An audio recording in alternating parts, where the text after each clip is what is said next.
మా పరలోకపు తండ్రి, పరిశుద్ధమైన దేవా, నీ వందనాలు.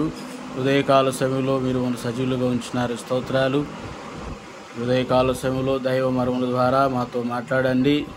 ఆగస్టు 16వ తేదీ నాడు మా కొరకు సిద్ధపరిచిన సందేశం ద్వారా మీరు స్వరాన్ని వినిపింపచేయమని యేసునామమున ప్రార్థించి వేడుచున్నాము తండ్రి, ఆమేన్. దైవ మర్మములు, ఆగస్టు 16వ తేదీ. మన ప్రభువైన యేసుక్రీస్తు శిలువ యందు తప్ప మరి దేని యందును అతిశయించుట నాకు దూరమవునుగాక. గలతీయులకు రాసిన పత్రిక 6వ అధ్యాయం 14వ వచనం. దేవుడు కొందరిని ఎన్నుకొని వారిని సిద్ధపరిచి జయ జీవితము నేర్పించి సాతాను పన్నాగును ఓడించినట్లు చేయను.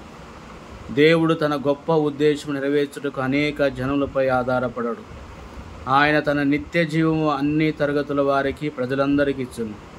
పాపమును ఒప్పుకొని ఆయనను తన సొంత రక్షకును అంగీకరించు వారందరూ క్షమింపబడెదరు, నీతిమంతులుగా తీర్చబడెదరు. కానీ జయ జీవితమును కోరుకుని నీడల ఆయన శిరసత్వం కిందకు, ఆయన రాజరికము కిందకు సంపూర్ణంగా రావలెను. జీవితంలో ప్రతి చిన్న విషయంలోనూ ఆయన అధికారం కింద ఉండవలెను. అనేక పర్యాయాలు మనం మన హృదయములలో తిరుగుబాటు చేసి ఆయన శిరస్తత్వం కిందికి రాము. అందువలన మనము నష్టపోవచ్చున్నాం. దేవుడు ఆత్మల రక్షణకై మనను వాడుకొనవచ్చును, కానీ ప్రభువు ఆధీనములోనికి మనము సంపూర్ణముగా రాని ఎడల జయ జీవితం నందు ఆనందించలేము.